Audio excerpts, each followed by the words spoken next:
Eu quero que você pegue a sua Bíblia. Você vai deixar a sua Bíblia aberta. Nós vamos ter um momento de palavra e depois um momento de orações e ministrações. Mas bem rápido, nós temos algumas dezenas de livros na nossa editora e eu gostaria de indicar a você esses livros. Tem gente que fala, pastor, eu não gosto de ler. Vai ser dominado por quem gosta. A mente forte domina a mente fraca. E o que deixa a mente de uma pessoa forte é o exercício dela, a leitura. Então, normalmente as pessoas não gostam de ler. Elas também votam errado. Fazem um monte de coisa errada, justamente porque não gostam de ler. Então, temos alguns livros ali para indicar a você. Esse mês entrou no nosso catálogo da editora Vem, esse livro, Graça para o Culpado, de Charles Spurgeon. Charles Spurgeon foi um dos maiores pregadores de todos os tempos. Ele foi um pregador britânico que converteu-se ao cristianismo em 1850. Aos 16 anos pregou o seu primeiro sermão, no ano seguinte tornou-se pastor de 16 anos. Com 17 anos tornou-se pastor de uma igreja batista em Cambridge. Eu me tornei pastor também aos 16 anos. Em 1854 foi chamado para ser pastor na capela New Park Street, em Londres. Mais tarde viria a se chamar Tabernáculo Metropolitano. Estive lá, é uma igreja que cabe umas 5.000 pessoas. Desde o início do seu ministério, seu talento para exposição dos textos bíblicos foi considerado extraordinário. Esse livro aqui tem um negócio impressionante nele. Primeiro, porque Spurgeon lutou durante boa parte da sua vida contra uma depressão e venceu a depressão. Esse livro aqui foi uma bênção na minha vida, sempre ainda, né? Nos momentos mais difíceis, eu lia sobre esses temas, graça para o culpado. É um livro assim que você lê e choca, é de chorar mesmo. Junto com esse livro, esse mês, nós estamos apresentando também esse livro, Incrível Graça. Esse livro aqui é a menina dos meus olhos. Eu escrevi esse livro dentro do avião. Lembra disso, Ana? Nós estávamos indo para onde? Para a África. Eu entro dentro do avião, vou assim de 9, 10 horas, eu escrevo um livro.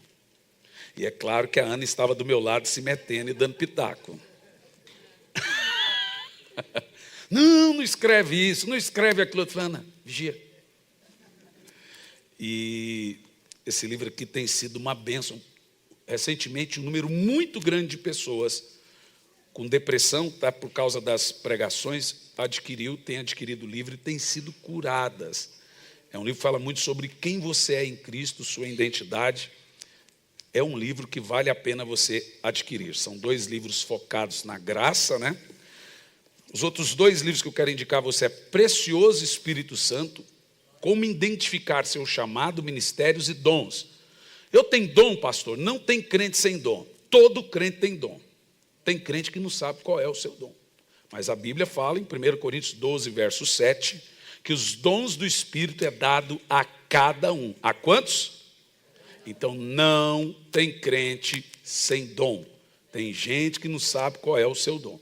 Esse livro foi feito para você identificar os seus dons. E um dos livros, esse livro foi por 2 anos um dos livros mais vendidos do Brasil, o mais vendido no meu ministério, agora foi ultrapassado pelo livro Incrível Graça. Mas um dos livros mais vendidos no meu ministério é esse, Arrependimento Profundo e Eficaz. Teologicamente falando, contextualizadamente falando, dizem por aí que é o mais profundo. Dizem por aí. Tem mais um outro livro aqui que eu amo demais, O Ladrão da Noite, Contagem Regressiva para o Arrebatamento. Jesus está voltando, gente. E o mais recente livro do pastor Luciano Subirá, também foi lançado pela nossa editora, Impacto de Santidade, Compromisso Profundo, Resultados Extraordinários. Se você percebeu, nós falamos de 1, 2, 3, 4, 5, 6 livros. O Anjo Caído, o livro do Anjo Caído não veio? Acabou, esgotou até na editora o livro já. São 6 livros. Se você fosse comprar esses livros separadamente, esse aqui é 40, olha o tamanho do livro. esse livro aqui de capa dura, que agora veio de capa dura, eu prometi para o meu amigo Jair que ia dar um livro desse para ele, mas vou ter que dar, né? Você aprendeu com sua mulher isso, né? Saquei. Uhum. Então, esse aqui também é 40, e todos os outros são 30, daria R$205 os 6 livros, mas tem uma promoção para quem levar tudo. Você terá um desconto de R$65, irmão. Então fica por 140. Irmão, melhor que isso é só eu te dando. É, né? É. Quem gosta de ganhar presente? E dá. Que vergonha. Tem gente que levanta a mão e tem gente que não levanta. Então, R$140 você compra os 6 livros. Alguém chega e vai, eu vou comprar esses 2, dá graça, já dá 80. Mais um do Spurgeon já deu o valor. Na realidade, você está comprando 3 livros e ganhando 3 de brinde. Eu acho que eu vou começar a anunciar assim, que o povo gosta muito mais da palavra ganhar do que desconto, né? Então, aqui minha querida Cleo, alguém dá esse livro lá para o meu amigo Jairo, não sei se ele vai ler, mas sei que ele viaja muito, e a gente que viaja muito gosta de ler. Vai lá, Mateus, leva correndo lá para o Jairo lá. Tá bom? Viu, Jairo? Nunca mais você pode falar que eu nunca te dei nada, ó. Meus queridos, abra sua Bíblia em Atos dos Apóstolos, capítulo 4, versículo 12. Num contexto bem rápido, eu quero falar hoje sobre o único caminho.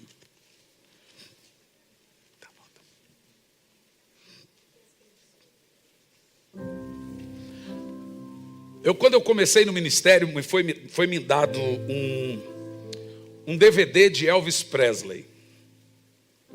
Mas era um DVD dos hinos. Não sei se você sabe, o Elvis começou cantando nas igrejas. E os hinos mais famosos que nós vemos hoje, muitos deles foram compostos por Elvis Presley. Algemado por um peso, oh, quão triste eu andei,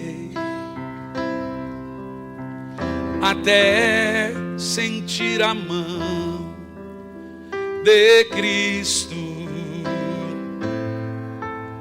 Não sou mais como eu era, eu sei. Vamos fazer um coral? Tocou-me Jesus, tocou-me, de paz ele encheu, de paz ele encheu meu coração. Quando o Senhor Jesus me tocou, livrou-me da escuridão. Desde que aceitei, desde que aceitei a Cristo e senti seu terno amor, tendo achado paz e vida,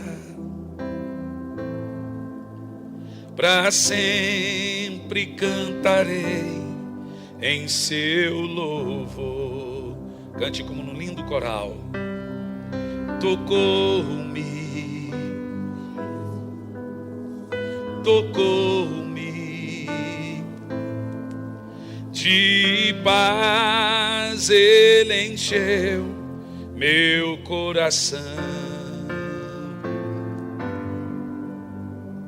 Quando o Senhor Jesus me tocou,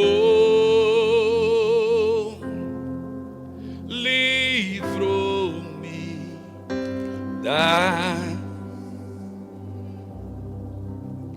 Em Atos, no capítulo 4, no versículo 12, nós lemos assim: e em nenhum outro há salvação. Eu queria que você dissesse isso por 3 vezes.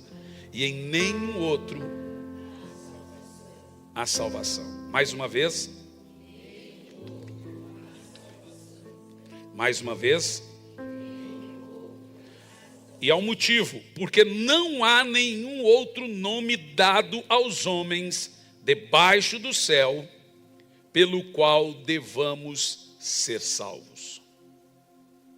Senhor, que essa seja uma manhã de cura, de milagres, de libertação, mas que seja uma manhã de salvação. Coloca o teu poder nessa palavra. Esconda-me atrás de ti. Que a carne não se manifeste, que o homem não se manifeste, mas que o teu Espírito possa falar, tirar o coração de pedra e colocar o coração de carne, quebrar a penha, esmiuçar o coração, em nome de Jesus. Quem pronunciou essas palavras há 2000 e poucos anos atrás foi o apóstolo Pedro, aquele mesmo que negou Jesus por 3 vezes. Agora esse mesmo apóstolo declara: não há salvação em nenhum outro. Não há salvação fora de Jesus. Foi Pedro que disse. O próprio apóstolo Pedro também proferiu certas palavras. Ele é a pedra que foi rejeitada por vós. Esse texto mencionado aqui, lido em questão, é um dos principais textos da fé cristã. Na realidade, ele é o fundamento. Se nós temos um fundamento, uma base, em cima desse texto se constrói todas as outras doutrinas. Não há salvação em nenhum outro. A partir disso, nós fazemos aquilo que nós chamamos fé. E eu gostaria de desembolsar a você, mostrar a você aqui nessa noite alguns motivos. O porquê o cristianismo crê que não existe salvação fora de Jesus. Eu sei que muitas pessoas tendem a dizer que todos os caminhos levam a Deus, que Deus é amor extremamente ao ponto de chegar ao final das contas, não precisa necessariamente passar por Jesus para ser salvo. Eu sei que nós encontramos um conceito hoje chamado ecumênico, em que as pessoas, cada um ora para um determinado Deus, e elas pensam que isso funciona. Mas eu gostaria que você me desse a oportunidade, e também a sua atenção, de mostrar para você, por que não há salvação fora de Jesus. Por que sem Jesus todos estão condenados, mortos em seus pecados e delitos, e não há esperança de salvação para aqueles que não passarem pela porta que Jesus disse ser Ele mesmo, ou pelo caminho que Ele disse também sê-lo. Não há salvação apenas por dizer que crê, não há salvação apenas porque você diz que é bom, mas a salvação precisa ser necessariamente através de uma porta chamada Jesus Cristo. E nós temos 3 motivos o porquê que Jesus é o único caminho que conduz à salvação. O primeiro motivo é esse: porque não há salvação sem novo nascimento. O segundo motivo é porque no céu e na terra não há outro nome com tamanha importância dado entre os homens, pelo qual importa que sejamos salvos. O terceiro motivo, então, todos precisam ser salvos. Preste atenção. Eu assisti um filme recentemente, um pseudo-filme evangélico, porque hoje eles põem um nome de filme. Você pensa que é um filme com contexto, quando você vai assistir, na realidade está denegrindo. Tem uma série na Netflix aí comprovando isso. Você olha lá, você com uma série de uma igreja americana bonita, quando você vê, é só o que não presta. Fizeram também um outro filme de um pastor, pregador do evangelho, que durante muitos anos da sua vida ele dizia que precisava entregar a sua vida a Jesus para ser salvo.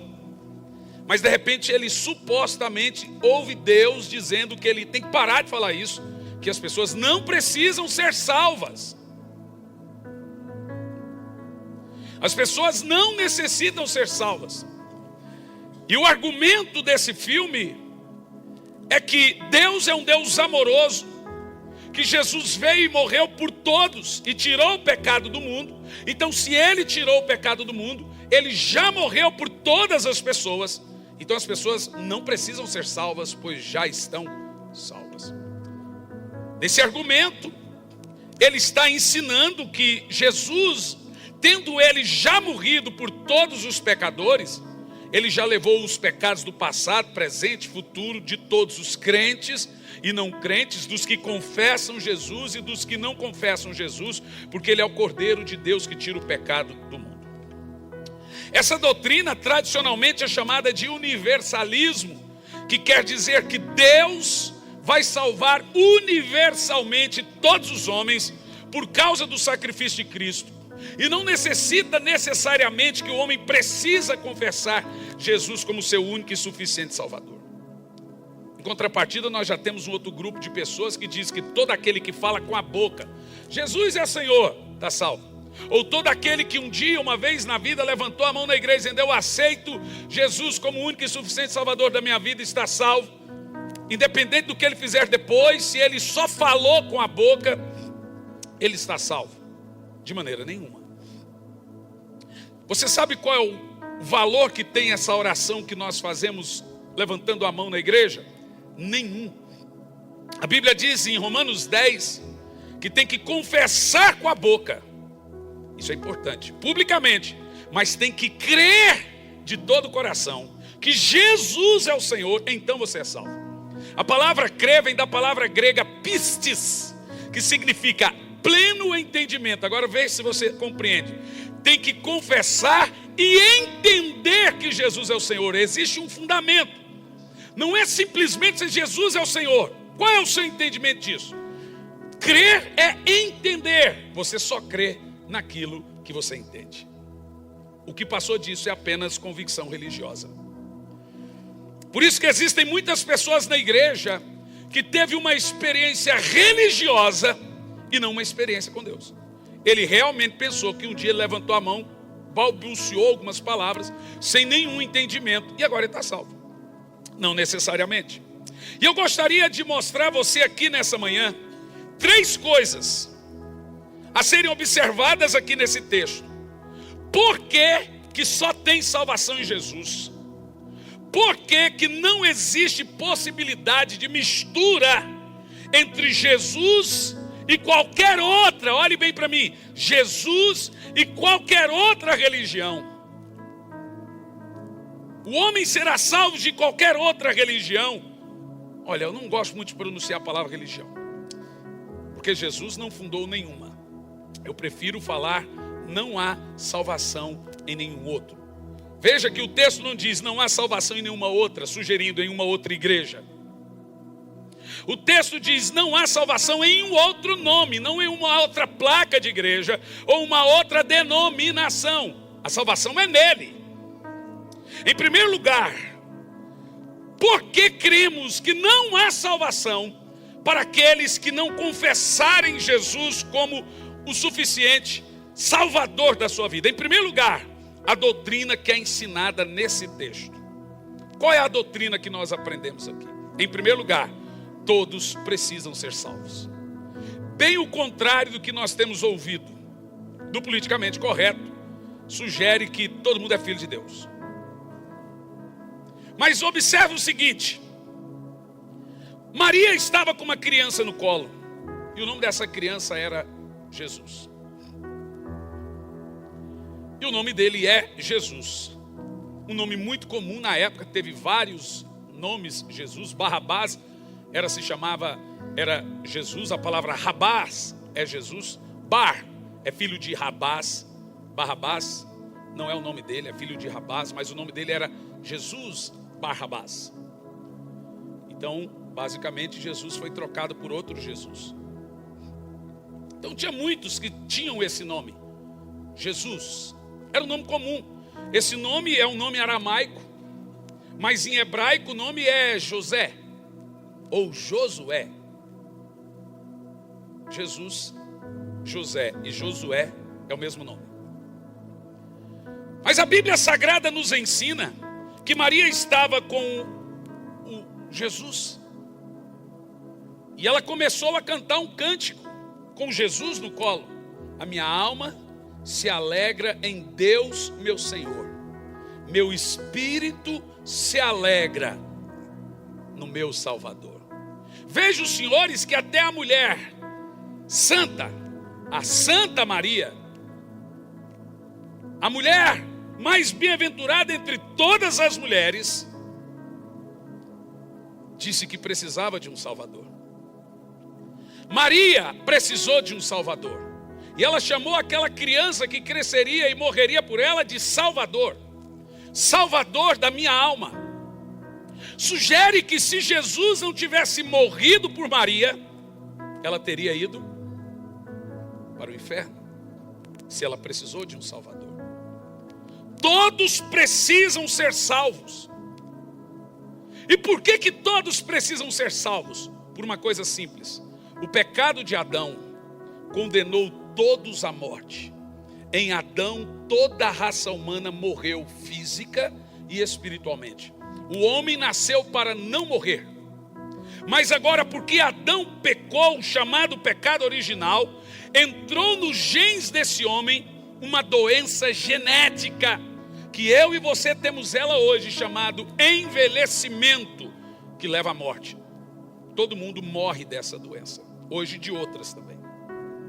Mas envelhecimento é a doença do pecado.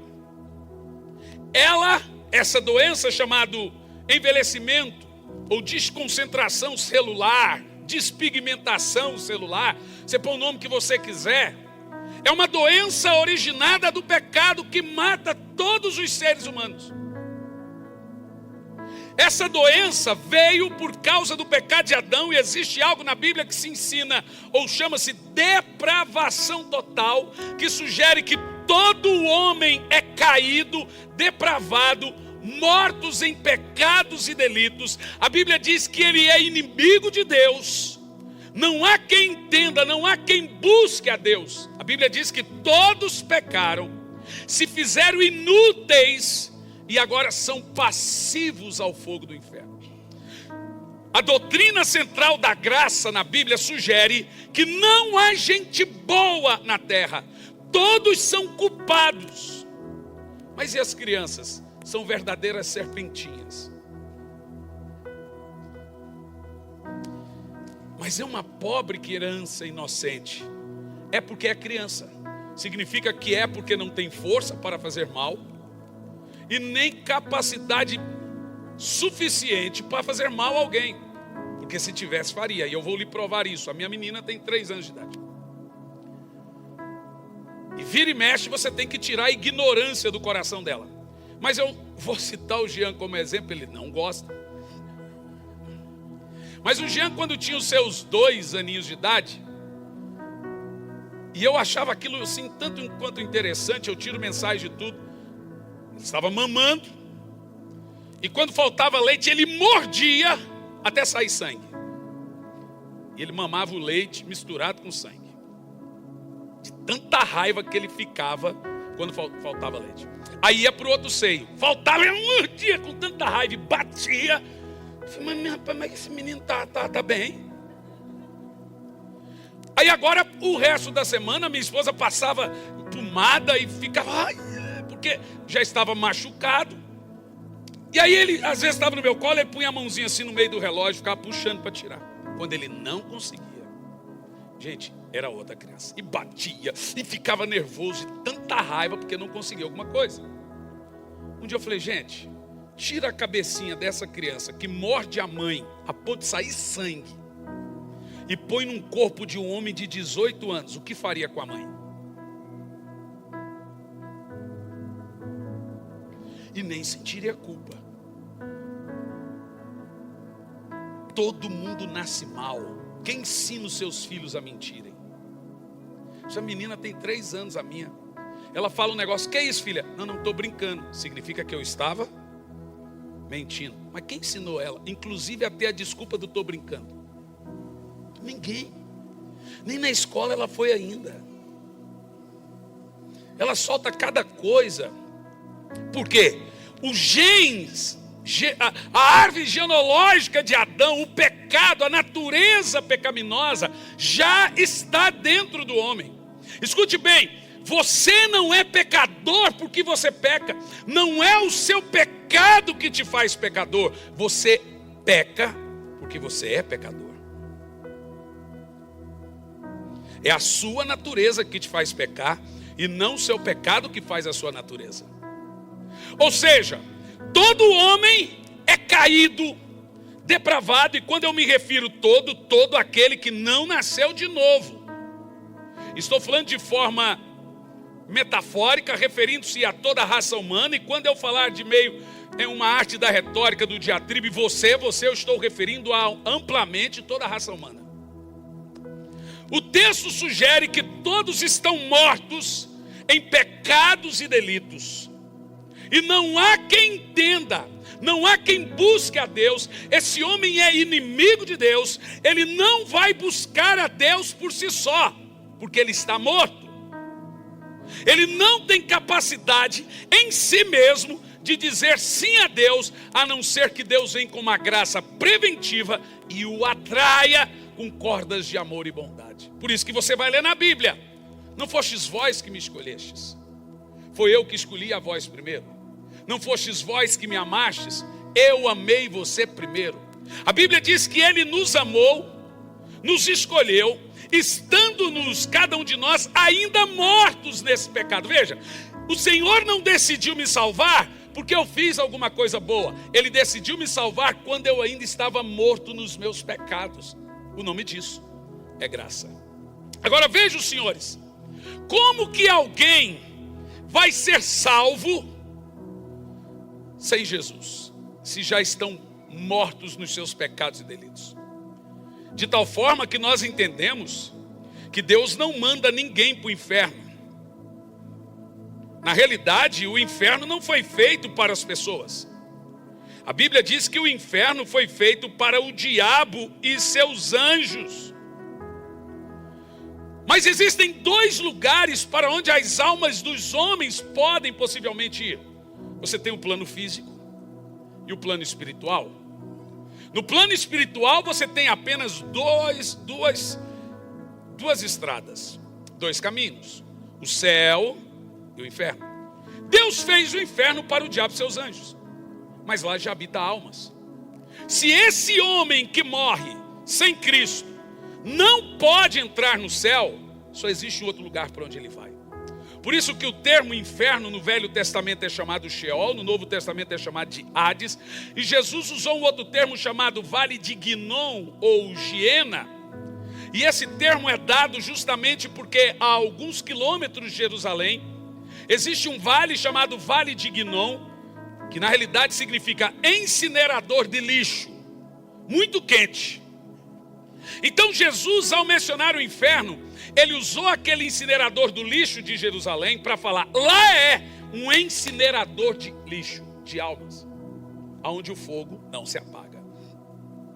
E na realidade, meus irmãos, as pessoas não percebem que elas são mais pecadoras do que imaginavam.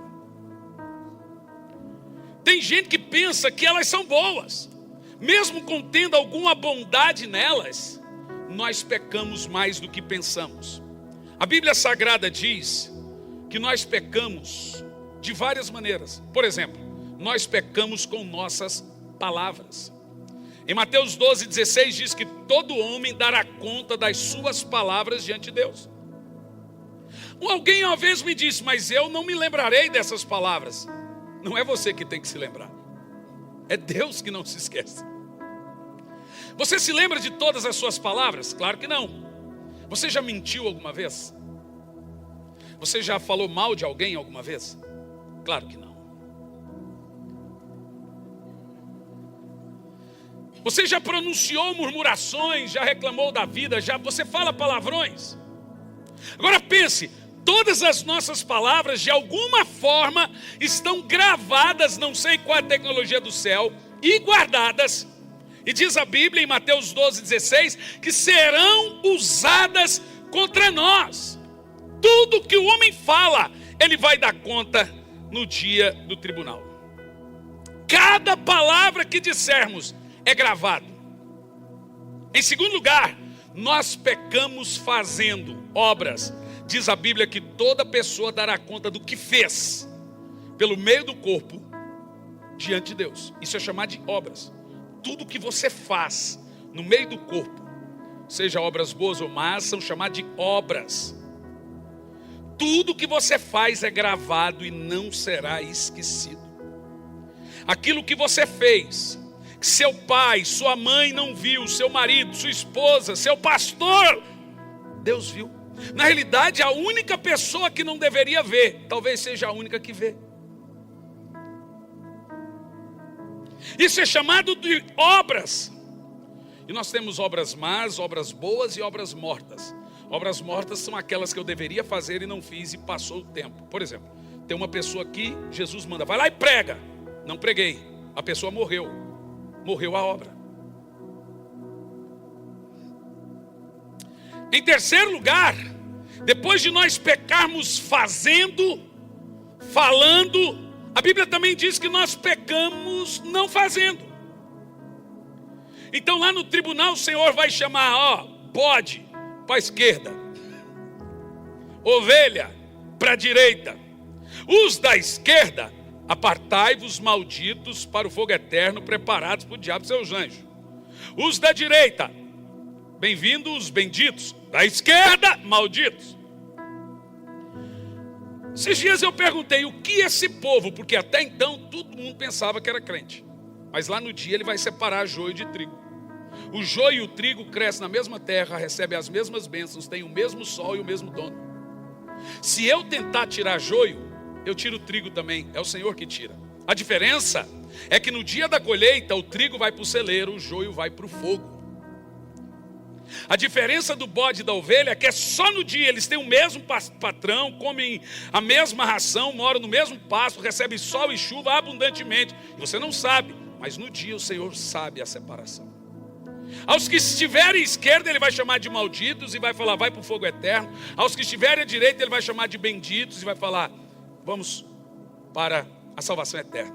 Aí você fala, o que esse povo fez de tão grave para ir para o fogo eterno, que Jesus disse, preparado para o diabo e seus anjos? Você vai ler na Bíblia, você fala, eles não fizeram nada. O que eles fizeram? Literalmente, nada. Porque aqui nós temos uma classe de gente que está indo para lá, não é porque fizeram, é porque não fizeram.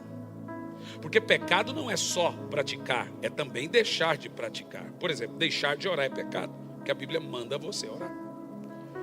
Em Mateus 25 e 31, você vai ver que aquela turma dos omissos, eles vão dizer, Jesus vai dizer, sabe por que vocês estão indo? Porque tive fome e não me destes de comer.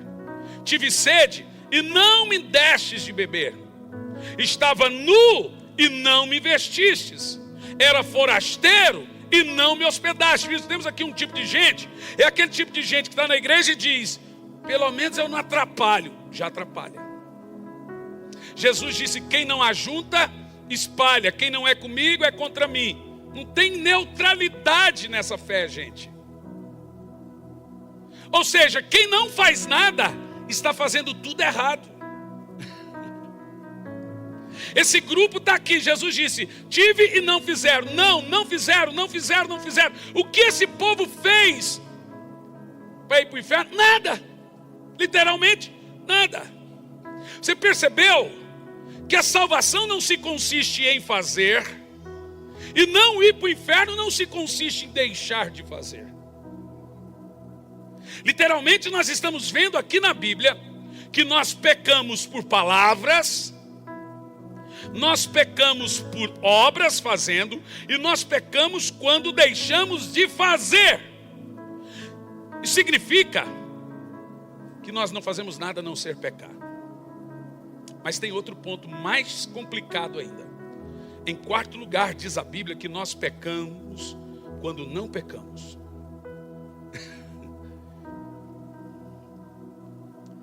Esse texto aqui, em Romanos 2:16, diz assim: no dia em que Deus há de julgar os segredos dos homens por Jesus Cristo, de acordo com o meu evangelho. Uau, isso para mim é chocante. Deus vai julgar os nossos desejos. Então veja, Deus não vai julgar somente uma coisa que eu fiz, Deus vai julgar o porquê eu fiz também. Olha que coisa chocante, gente. E mais do que isso, Ele vai julgar nossos desejos, Ele vai julgar nossas intenções, Ele vai julgar nossos pensamentos. Nenhum tribunal da terra tem poder de julgar foro íntimo. O de Deus tem. Foi esse texto aqui que levou Paulo ao desespero. E sabe por quê? No capítulo 7 você vê Paulo dizendo: miserável homem que sou, quem me livrará desse tipo de coisa? Não tem como ser salvo. Deixa-me te dizer uma coisa: cristianismo não é difícil, cristianismo é impossível. Por isso que cristianismo não é sobre o que você está fazendo, é sobre o que Deus está construindo em você. Por isso que você vai ver na Bíblia que todo aquele que tentar salvar a sua vida vai perdê-la. O texto sugere que não dá para ser salvo tentando, fazendo obras ou dando cesta básica, tentando garantir que você é salvo, porque você é mau por essência. Mas eu fiz um cálculo aqui. Esse cálculo ele é mau, mas ele é bom. Vamos pensar que você é uma pessoa muito boa, porque tem gente boa no mundo. Mas você é tão bom que você arrota em línguas. Você canta com grande estu na frente do espelho. Você é aquela pessoa que quando chegar no céu você tem um crachá assim, cara crachá, sobe meu filho, você é bom demais. Vamos supor que você é uma pessoa tão boa que você só peca 3 vezes por dia. E não são pecados visíveis, então você não peca falando, você é uma pessoa calada. Quem fala pouco, peca pouco. Você não peca falando. Você também ajuda o próximo, então você tem boas obras. Então você também não peca por não ter boas obras. Mas você também não é adúltero, não é nada, você não tem más obras. Você não faz maldade para as pessoas, você não chuta o cachorro do vizinho, apesar que o cachorro pode ser endemoniado, mas você não chuta o cachorro do vizinho, dá vontade de chutar o vizinho. Mas você não faz coisas visíveis, você não comete pecados morais. Porque tem pessoas que são moralmente perfeitas. Ninguém é mais moral do que um budista, um monge do Tibete. Você já viu um fariseu, um saduceu? Eles são semi-perfeitos. Estamos falando de coisas morais. Então há pessoas que dizem, eu tenho um tio e uma tia que moralmente falando, eu falo, uau, eu queria ter uns pastores igual esse tio e tia, só que eles não são crentes. Mas eles são perfeitos na sua moral. Uma moral ilibada. Vamos supor que você tem essa moral. Então você não adultera, não prostitui, não fala mal dos outros, não faz mal. Se ele pede ajuda, você dá. Poxa, que pessoa fantástica. Que coração bom. Vamos supor também que aí já eliminamos 2 pecados. Você não fala mal das pessoas, você cuida das palavras, você não murmura, você não fofoca. Você não questiona Deus, suas palavras são cuidadas. Então você faz o bem para as pessoas, significa que você também não peca não fazendo. Já eliminamos 3 pecados. Lhe resta o último, os segredos, mais escusos que só Deus vê e Deus ouve. Pense comigo que você cometa só 3 pecados por dia dentro da mente. A psicologia diz que passa pela nossa mente todo dia 10.000 novos pensamentos. Cruz credo. 10.000 pensamentos passam na nossa mente. Pense desses 10.000 pensamentos, só 3 são pecaminosos. Isso te faria um anjo, gente. Um quase anjo. Vamos lá, de 10.000 pensamentos por dia, você tenha cometido só 9 só 3, você se livrou de 9.997 pecados no dia. Com só 3 pensamentos impuros por dia, 3 pecadinhos que ninguém vê, só Deus vê. Isso te faria quase um anjo, mas deixa eu fazer um cálculo aqui. Com 3 pecadinhos por dia, no final do mês você tem 90 novos pecados. No final do ano, você tem aí, me ajuda aí os bons, 9.000 em 10 meses. Vamos contar 10 meses, 9.000, vou pôr 10.000 pecados em um ano, né? Se você tivesse apenas 3 pecados por dia, num período de 10 meses, você teria em torno de 9.000. Quieta, Ricardo. Como é que é 4.000?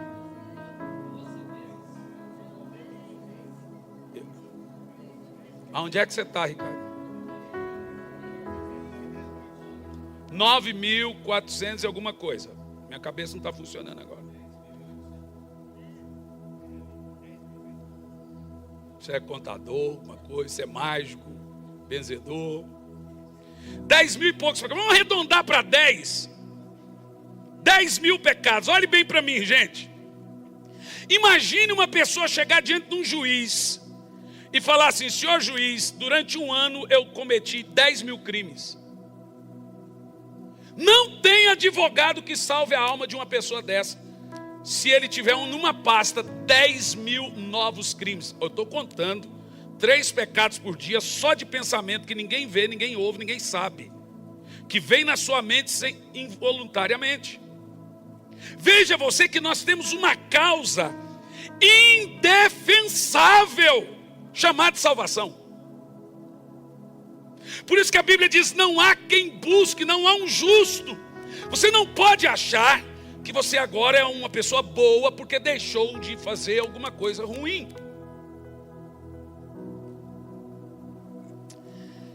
Só que na terra se compra juiz, suborna tudo, mas não dá para você subornar Deus. Ele ouve todas as suas palavras, Ele vê tudo que você faz, Ele ouve os seus segredos. Um dia alguém me perguntou, eu estava pregando na Igreja Batista da Lagoinha, em Niterói, e preguei essa mensagem. Os jovens vieram me abordar: pastor, como que eu posso pecar na mente se eu ainda nem pequei? Como que pode ser pecado? Eu disse: é porque você pensa, Deus vê. Por isso que Davi disse: sonda-me, ó Deus, e conhece os meus pensamentos. Olha, você viu que nenhuma tecnologia do mundo consegue produzir o filme que nós produzimos na mente, com o número de megapixel que nós temos. Não existe a tecnologia que existe no nosso pensamento.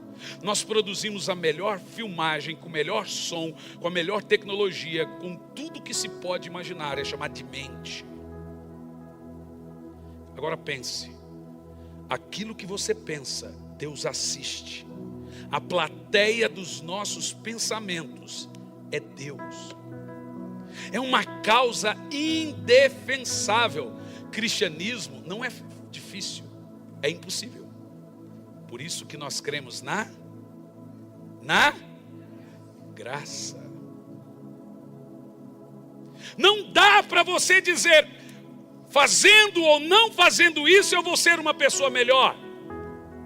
Veja bem o que você precisa entender. Tem uma crise complicada aqui nesse contexto. A Bíblia diz que Deus não inocenta o culpado.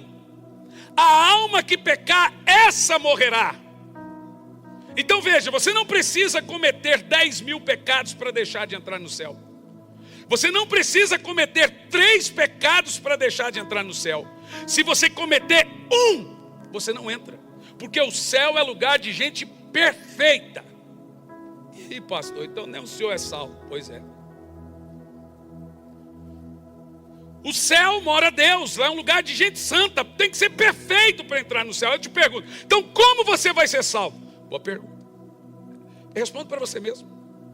Como que alguém vai ser salvo sendo que você tem que ser perfeito para entrar no céu. Me diga se uma boa obra ou qualquer outra coisa pode conduzir você à salvação, a não ser que essa não seja por meio de Jesus Cristo.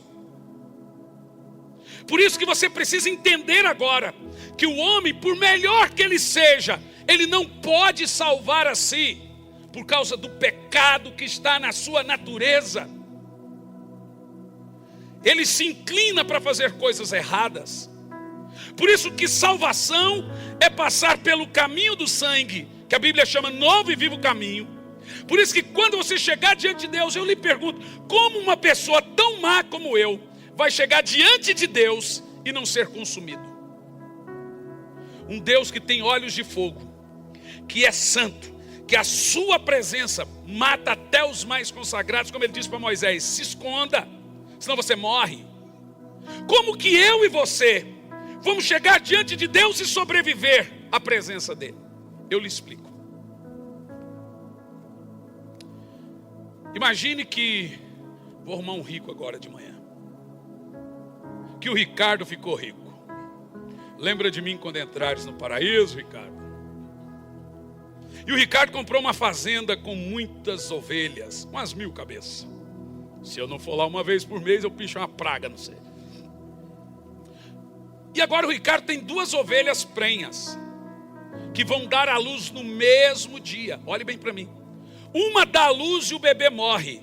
A outra dá à luz e a mãe morre. Agora nós temos filho sem mãe e mãe sem filho. Quem me entende? Pense comigo aqui, senhores. Ele pega o corpo da ovelhinha morta e joga no pasto junto com a mãe morta. Agora ele pega a ovelhinha viva e fala, essa ovelhinha tem cara de filho, jeito de filho, nasceu na mesma data. Eu vou dar para mamar, para sobreviver. Então ele pega a ovelhinha e leva para a mãe. E a mãe olha e fala, tem jeito de filho, cara de filho, igual filho, deve ser meu filho. Aí vem a ovelhinha para mamar. Mas ele se esquece que a identidade nesse reino não é medida pela aparência, mas pelo cheiro. Por isso que muitos animais ainda comem a placenta para saber se realmente é deles. É o cheiro que identifica a filiação.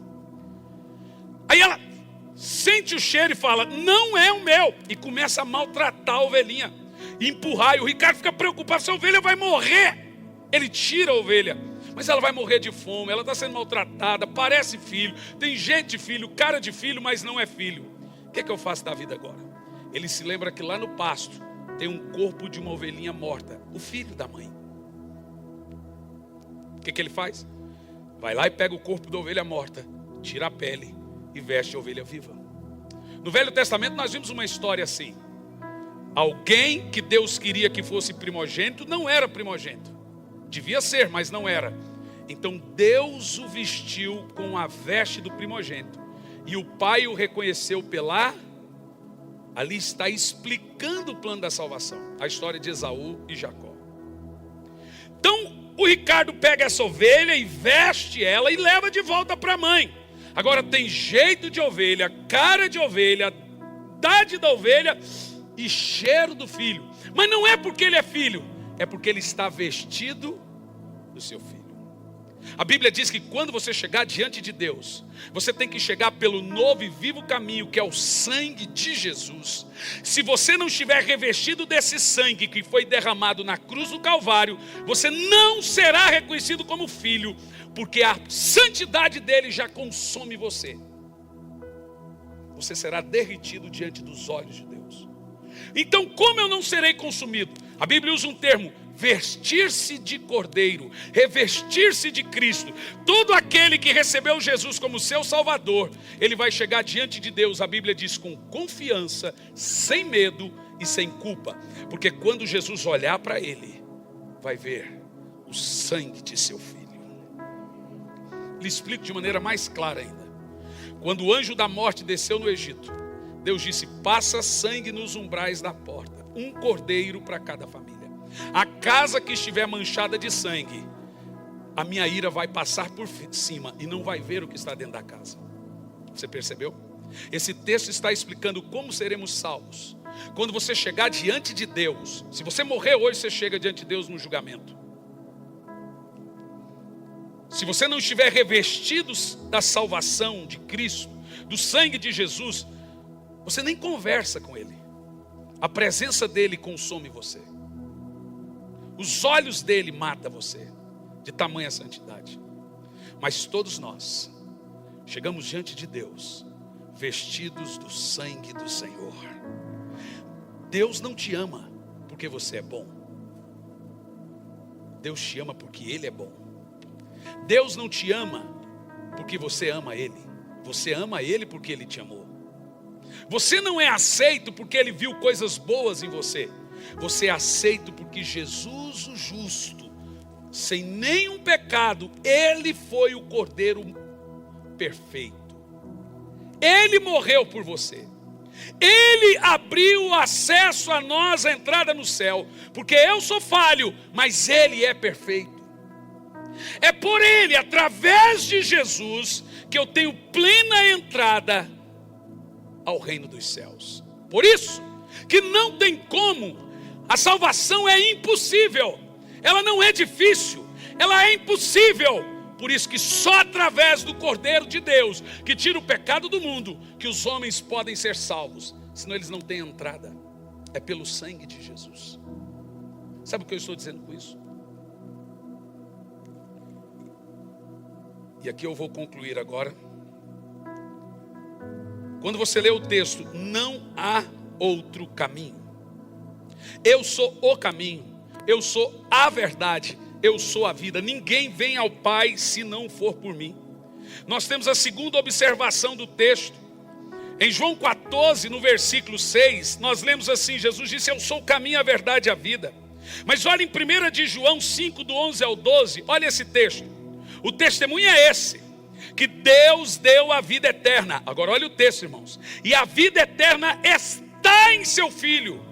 Qualquer um que diz que há salvação em qualquer ismo, não há salvação. Se você for comigo a Meca, lá estão os ossos de Mahoma ou Maomé. Se você for comigo a Jebus, a antiga Jerusalém ou Jerusalém antiga, lá estão os ossos de Davi e muitos apóstolos, os ossos de Maria. Vamos comigo em outros lugares, estão os ossos de Buda, Confúcio e tantos outros. Mas eu quero que você venha comigo ao túmulo de José de Arimateia em Jerusalém. Lá está escrito, Ele não está aqui, Ele ressuscitou. O túmulo está lá, mas está vazio. Então deixe-me te dizer, qualquer outro ismo veio no mundo para confundir você e pensar que todos os caminhos levam a Deus. Então eu não posso te enganar, não há salvação em nenhum outro. Por isso que ecumenismo é uma desgraça, porque ele nivela o cristianismo por baixo. Pense o seguinte, na Índia tem 500 milhões de deuses. Tem um deus lá que se chama Cebola. Pense os senhores, nós temos aqui agora um indiano, um cristão. Temos aqui agora um outro, e agora vamos ter um culto ecumênico. Significa que cada um ora para um Deus, mas não pode mencionar a palavra nome Deus, ou cada um ora subjetivamente. Para quem que se ora? Então agora Jesus, que deu a vida pelos pecados do mundo, que abriu a porta para você entrar no céu, aquele que crê nele, você tem que reduzir ele aos demais mortais e às demais coisas. Na Índia até a vaca é um deus, rato.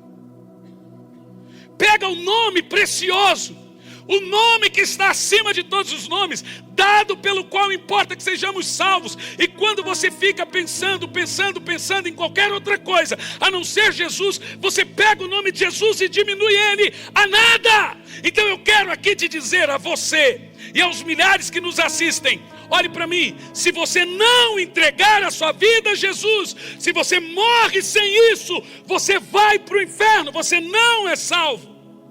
Mas se eu entregar, não importa o pecado que você cometeu, o passado que você teve, quem você matou, quem você roubou, todo aquele que entrega a vida a Jesus, todo o seu passado é jogado no mar do esquecimento e ele não se recordará mais, ele não trará lembrança. Então veja, não é ruim, é bom.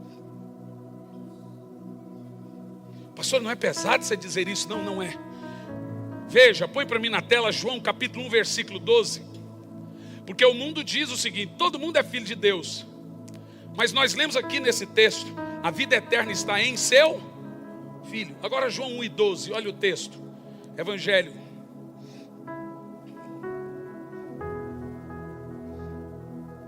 Contudo, aos que o receberam, aos que creram no seu nome, deu-lhes o direito de se tornarem filhos de Deus.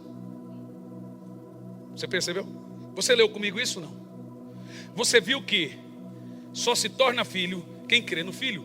Põe 1 de João 5, verso 23, porque um dia eu fui evangelizar uma mulher. Ela disse: mas você tem um filho, eu tenho pai, não estou salva. Mas olha o que o texto diz, 1 de João 5 e 23.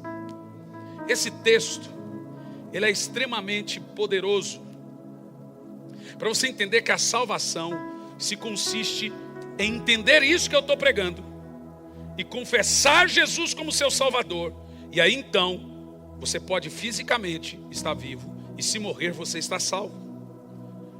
Se alguém, 5 e 23,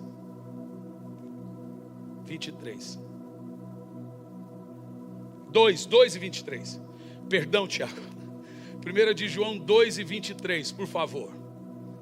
É a cabeça, gente, eu dormi algumas horinhas só.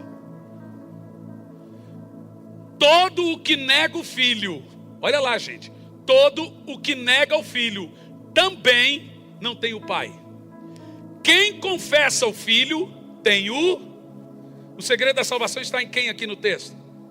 Quem tem o Filho, tem o Pai. Quem não tem o Filho, não tem o Pai. Significa que sem Jesus, ninguém tem acesso a Deus. Ele diz: eu sou o caminho.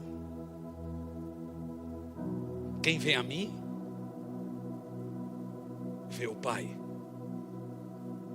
Isso é muito poderoso.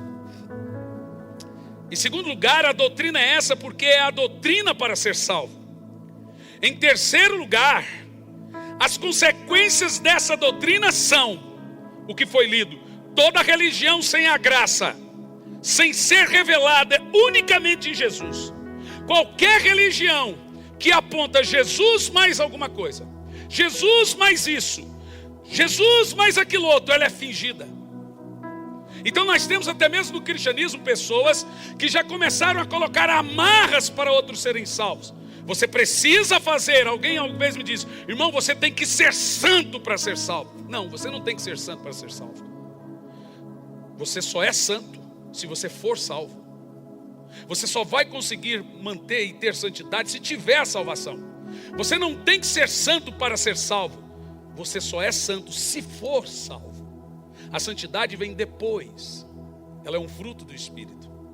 Você não tem que se esforçar, você precisa crer. Primeiro passo: eu sei que sem Jesus não há salvação. Eu sei que sem Jesus não tem como ter entrada no reino de Deus. Então o que eu tenho que fazer para ser salvo? Foi a pergunta do carcereiro. E Pedro responde para o carcereiro: não rape os cabelos do sovaco e você será salvo. Aleluia. Amém. Não pinte o cabelo.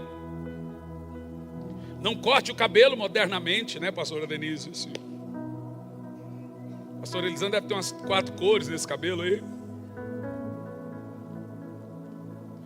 Tem gente que coloca amarras. Deixa-me te dizer, nenhuma religião do mundo existe a palavra graça. Já se fez essa pergunta? Salvo pela graça é só em Jesus. Salvo sem nenhuma corrente, sem nada lhe prendendo. O que você precisa fazer para ser salvo? Crer no Senhor Jesus Cristo, confessar publicamente com a boca e entender de todo o seu coração que Jesus morreu pelos seus pecados, que você só vai para o inferno se você quiser, não importa o que você fez no verão passado. Todos aqueles que confessarem Jesus como seu único e suficiente Salvador, este é salvo, este será salvo, este estará salvo. Porque a salvação é única e exclusivamente obra de Jesus na cruz. Isso é graça. Graça não é fazer, posso fazer o que eu quiser que estou na graça. Não, graça é isso que eu estou te dizendo. Essa é a doutrina da graça. Se consiste eu sou pecador, eu sou depravado, eu não posso me salvar, tudo que eu fizer vai complicar, mas eu entreguei a minha alma a Jesus. Eu peco, mas eu fui justificado.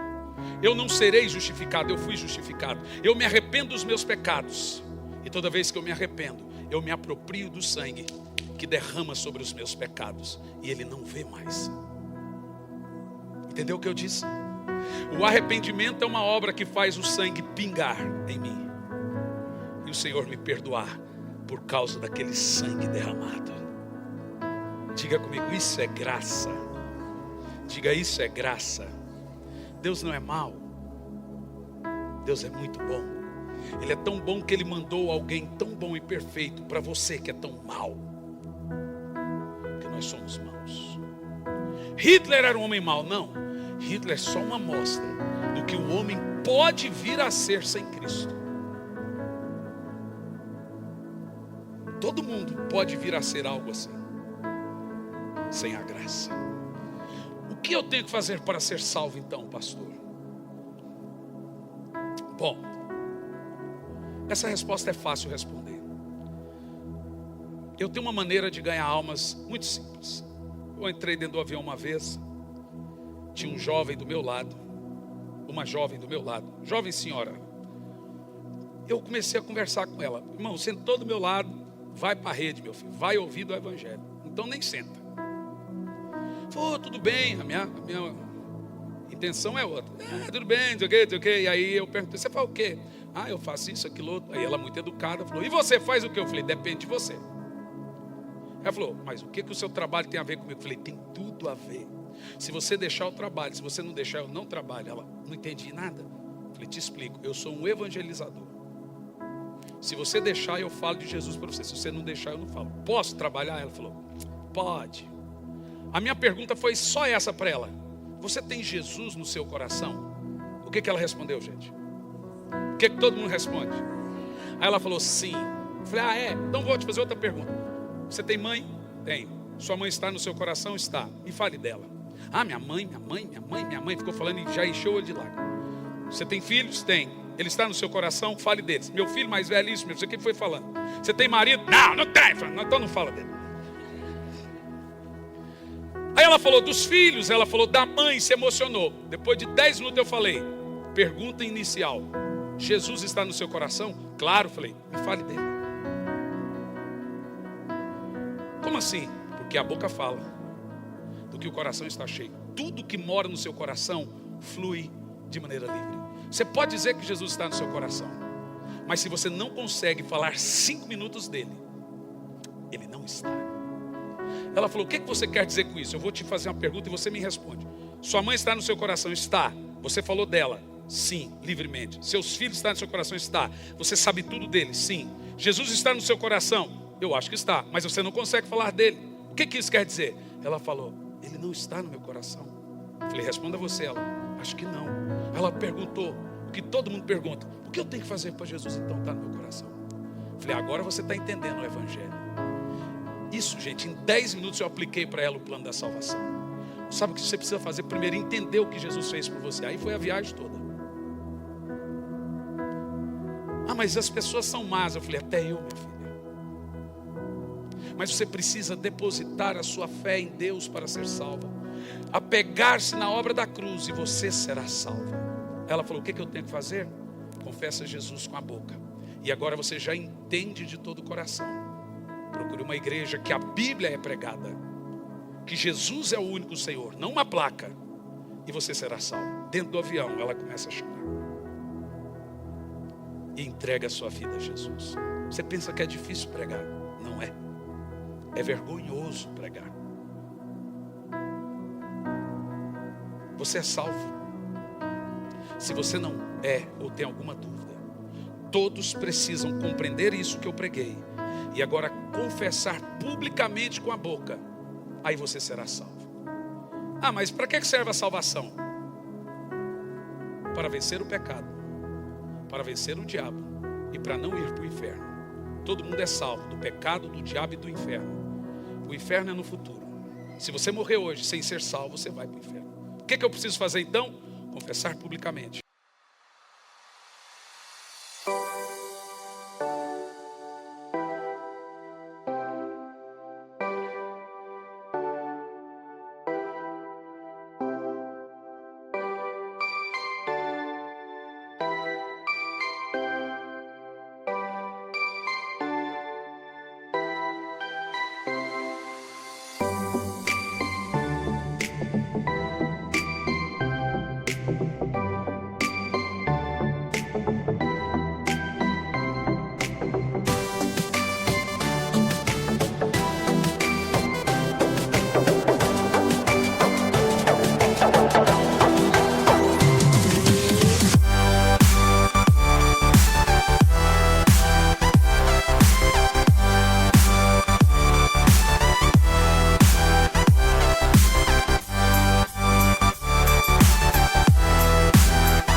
e crer de todo o coração. Aí você será salvo. Eu queria que todos ficassem em pé. Aleluia. Aleluia. Põe a mão no seu coração. E eu vou fazer uma pergunta antes de orar por cura e libertação nessa cruzada, no primeiro dia da cruzada. Irmãos, há 22 anos eu sou um evangelista. Realizo cruzadas em boa parte do mundo. É isso que eu prego. Quando eu comecei a minha vida, eu disse: Senhor, me deixa sem comer, sem beber, sem vestir, mas me dê almas que eu viverei. Senhor, me dê almas ou tire a minha. Eu sou um ganhador de almas. Esse ano nós temos cruzadas na Argentina, temos cruzada na Colômbia, temos cruzada no México, temos cruzada no Chile, na Inglaterra, na Suíça. E isso é uma cruzada. Aplicar Jesus nas pessoas. O que você precisa fazer para ser salvo? Primeiro, confessar publicamente que Jesus morreu por você, entregando a sua alma a Ele. Isso tem que ser público. Como que funciona essa confissão pública? Você precisa levantar a mão, dizer: Senhor Jesus, eu te entrego a minha alma. Eu reconheço que o Senhor morreu pelos meus pecados e eu quero ser salvo através do seu sangue. Quem quer fazer isso? Levanta a mão que eu quero orar por você nessa manhã. Pode levantar a mão bem alto, vai levantando a mão. Isso, vai levantando a mão. Não fique com a mão abaixada, bem alto. Se quer entregar a sua vida, sua alma a Jesus, vai levantando a sua mão. Faça isso agora. Faça isso. Você quer entregar a sua alma ao Senhor e ser salvo pelo caminho do sangue dele? Levanta a sua mão e você será salvo através disso. Se você convidou alguém, diga a essa pessoa: é com você. Levanta a mão. Jesus quer que você seja salvo. Isso não é religião. Não tem a ver com igreja. Não tem a ver com o que virá crente. Tem a ver com entregar a sua alma a Jesus. Com as mãos levantadas, todos que levantaram as suas mãos, eu quero que você venha aqui, eu quero orar por você. É a primeira oração do dia. Vai trazendo essas pessoas, todos que levantaram as mãos, vão vindo aqui. Se você convidou alguém, traga essa pessoa até Jesus agora. Venham todos. Venham, tem mais pessoas, venham. Venham, queridos. É Jesus que está te chamando. Venham, filhos, é Jesus que está chamando. Uau, olha quantas almas. Aleluia.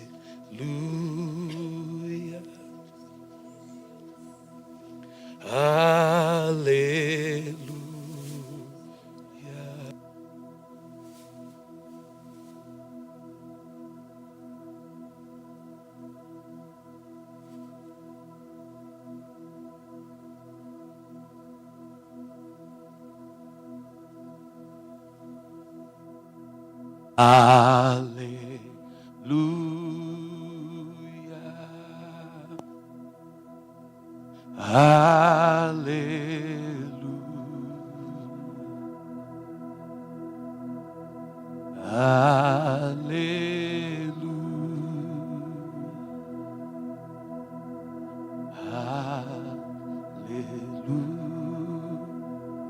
Põe a mãozinha no seu coração.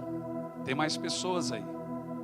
Agora eu quero chamar aqueles que estão afastados e querem voltar para o amor do Senhor. Todos que querem retornar aos braços do papai, vem à frente agora. Vem à frente. Você não está só, vem à frente. Jesus Cristo, eu te amo. Cante. Jesus Cristo, eu te amo. Há um momento espetacular de salvação aqui agora. São dezenas de pessoas vindo a Cristo para serem salvos. Põe a mãozinha no seu coração. Deixe-me dizer uma coisa a vocês. Esse mundo é mundo cão. Ele é mau. As pessoas morrem de câncer nesse mundo.